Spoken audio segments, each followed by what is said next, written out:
Hello, good day. My name is Chris, as most of you already know, and I'm actually doing this video because I want to share a testimony about my life that you probably don't know about. And my testimony goes late last 2 years, that was precisely August. I had just received a call up later to go serve my fatherland at Osun State. Now, oddly enough, when I was filling my NYC form, I never chose Osun State. It wasn't part of my choices. But then, NYC had to do their thing, and I don't really care how they did it. But then they posted me there. And in as much as people were, you know, trying to persuade me to go for what I want and not go for what they want, I said, no, I'm going for this because somehow I was feeling that this is not normal. For them to have chosen a place I never thought of, perhaps God was in the process. So I decided to go and let nature take its course. So I went down to Osun State to serve. And you know how the whole thing goes. You go through the camp section, and then you now are posted to your PPA, where you now finish the rest of your service here. Now, that was exactly what happened to me. I went through the camp sections, and then I was posted to my PPA. Now, I don't want to bore you with details, but I want to tell you that the enemy had signed and sealed it that I won't return to my parents from service alive. And it has been programmed in such a way that nobody can actually account for what happened to this Chris you're viewing right now. So, after the end of 2019, we had just resumed 2020, and you know what comes with a new year? People are always trying to make readjustments for people who have traveled home and who are not trying to see ways to fix themselves financially for the new year, people who are trying to plan themselves for the new year, and all those things usually makes January of every new year an unending month. It doesn't end. Literally, it doesn't end. And for all scopers, we are on top of the chain. We don't see it as an ending month. And oddly enough, federal government, in their wisdom, which we saw as wickedness, had paid us last year, that's the previous year, December, at the middle of the month, so we can make preparations for most of us who would like to travel. And you find out that before the January comes, we've already blown the alawi and everybody is as dry as charcoal, and you know that feeling. So in that January, we decided to look for ways to double our hustle rather than staying at home, starving, waiting for the federal government to pay us at the month end that wouldn't come. So that was what led your brother out looking for a side hustle. And unfortunately, I found one. So I found a job at a confectionery company that produces chips, all these small chops you buy from what is it called, motor parks and all that. On the way as you're going, you see plantain chips, potato chips, all those cheap and all those stuff. So I found a job there. Well, just two. So I'm going to rush my testimony because I'm already taking a lot of time. So when I got that job, on the very first day I reported to job, that was 18th of January 2020, the enemy reported to that same job with me. And his mission was clear: end him, exterminate his life, end his existence. That was the mission he came with. So when I got there, I was in charge of the production department, and there was this new machine that my manager had bought, and this machine in question, the manager doesn't know how it operates. Like, she had not used it before, and I was the one manning the production department, and I was the one to test run the machine. I was the one to firstly use the machine, and that was exactly what I did. So I started producing. The people in the processing room would get the processed chips. I will now pass it through the machine and get a finished product, unknowingly to me that this said machine was producing the very deadly, dangerous, poisonous, toxic carbon monoxide gas. And we were in a room, a production room, that doesn't have good cross ventilation. And so while I was there processing and producing these things, I was actually inhaling loads and loads of carbon monoxide. You know what carbon monoxide does to people? We've had stories of how families have been wiped out overnight by this dangerous gas. I, for one, had been a victim to that. I inhaled this till I passed out. My testimony will never be complete if you don't get the details of what happened, even after I've passed out.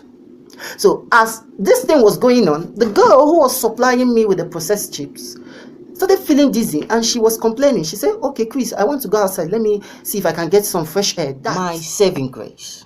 You see, when she went outside, she started demanding for a glass of water. So as I took the first step to go get the glass of water, my brother, my sister, I passed out. Like I collapsed. And as I was falling, I fell against the door. The door was open, so half opened. So I fell against it and the door banged and locked. And it's very important that you understand that this particular door I'm talking about has an automatic lock system. That when you bang on it with force, it locks and you can only open it with keys from the outside. My story is so pathetic that nobody thought I would have survived. But here am I, alive and well. So when the girl waited for the water and didn't see anyone forthcoming, she started shouting and calling for help because there was no noise coming from the room and nobody was actually moving about to show that a living soul is still there. So when she called on me and I didn't respond, she started screaming for help. Now people gathered and they were banging on the door to open and the door has already been locked. So what they did was they started looking for ways to break the door open. Now, they broke the door open. And as they were banging it to open it, the door opened, hit my left leg and dislocated it at the knee. So they now carried me out. They thought I was dead. I had inhaled loads and loads of this toxic chemical, toxic gas, and they thought I'd passed out. So somebody now checked my pulse and said, I still feel pulse on this guy. So they were like, okay, let's rush him to a nearby hospital. Now, they rushed me to a hospital. The first hospital couldn't do anything for me, so they asked them to take me to a teaching hospital. That's how pathetic my story was. So as they were driving me to the teaching hospital, they were fanning me. There was noise everywhere. People were crying. People were shouting. How can this young man who came here this morning just die like that and stuff like that? I was beginning to hear those noises. I was beginning to hear those things. As I opened my eyes to see, I only saw blurry structures that looked like trees, unclear trees that were moving and shaking and all that. I couldn't comprehend what was happening to me at the instant. So as they were shouting, I was hearing noises from here and there. I don't know. It was as if I was not in the earth. It was as if I had left the earth, but then I had this connection with people in the earth. So couldn't decipher what was happening to me. And at that point, I felt something. And that was the urge to pray. At first, I started shedding tears. I wasn't crying, but tears were coming out according to what they told me. Then at some point, I started muttering words.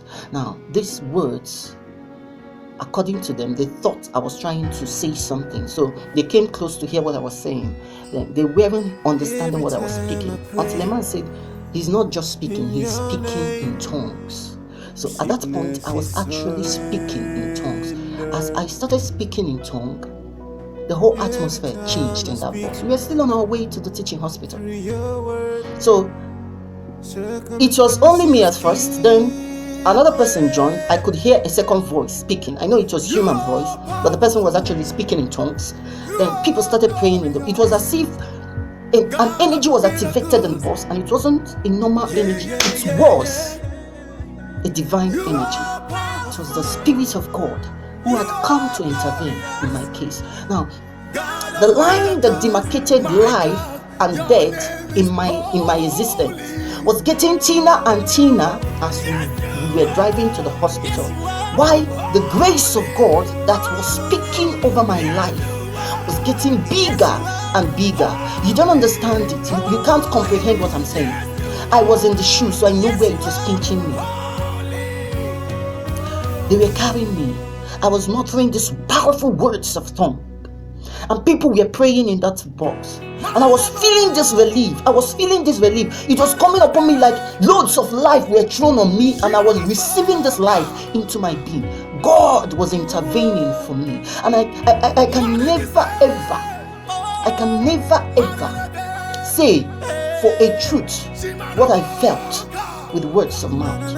It was glorious. It was as if angels were singing all over me, telling me, your time is not now. Go back to the earth. So my story is a glorious one, and I'm very grateful to God. I tell you, the best thing that can happen to any man is to be on the Lord's side. Because he alone, when he speaks and when he is speaking over a life, every other voice from every other angle is silenced. God was still speaking over me, the voice of the enemy. So when we got to the hospital, they rushed to get the stretcher they use in taking sick people from the vehicle into the hospital. They rushed to get it, and as they were rushing to come back, I had already come down from the vehicle. Like, I came down by myself, and they were like, "What? How did you do it?" I was feeling this energy. It was the Spirit of God enabling me. I wasn't so strong then, but I felt this. I can do all things, Spirit, through Christ that strengthens me. It was so in me. At that point, I've never been so resilient against death. I've never been so resilient against not dying. It was then it dawned on me that my life can be ended like a chicken, like that. So to cut the long story short, he's a wonder, To cut the long story short, I was taken to the hospital. I was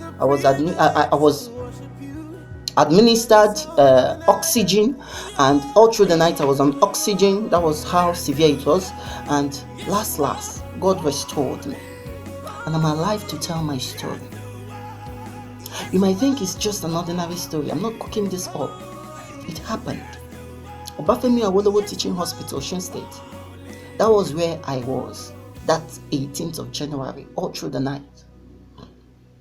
And God restored me. Now, there was something the doctor who was attending to me said that I hold so strong. He said, if this had happened to a person who is of the age of 50 and above, there is no way on earth the person would have survived. Because he said, my oxygen level has so gone down that it only takes grace to keep me surviving. And that grace kept me. And I'm so grateful, so grateful to He who had kept my life. Today I decided to do this video because I want to show God how grateful I am for this 1 year that He has kept me, that the plans of the wicked one didn't come to pass, that He preserved me. When the enemy thought they will rejoice over my life, you can imagine that. After suffering in school, and I'm about to go for my NYSC and come back and make my parents proud, the enemy now raised his ugly head. You can imagine such pitiful situation it would have been. But then God intervened, and I owe Him my life. I owe Him my existence. I owe Him